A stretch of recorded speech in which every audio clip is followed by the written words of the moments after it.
Hi, I'm Hank Will from Grit Magazine, and we're back today to talk a little bit about moving hay. Nothing beats the labor-saving convenience of big round bales, but man, are these things heavy. In fact, some large round bales can reach about a ton in weight.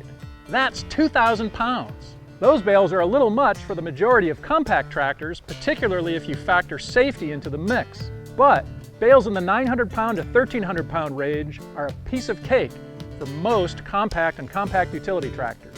If you have just a few bales to move, you can get it accomplished one at a time using the 3-point hitch and a relatively inexpensive implement called a Bale Sphere.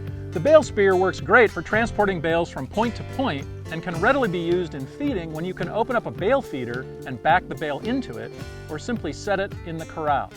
Bale Spheres are less helpful for loading bales onto trailers or trucks because they don't have the lift height for starters. That's where the loader-attached Bale Sphere comes in handy.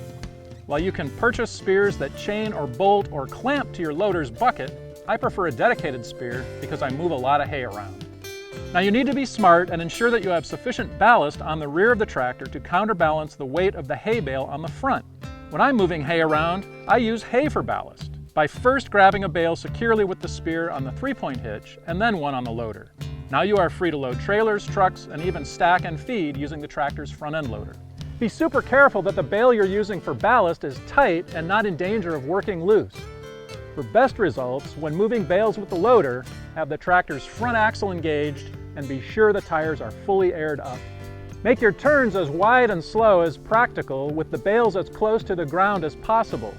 Don't raise the bale high if the tractor isn't sitting level, and don't forget about those tines at the front and the rear of the tractor. They can pierce pickup truck doors and barn walls with ease. For more great tips on how to work smarter and not harder, visit www.grit.com.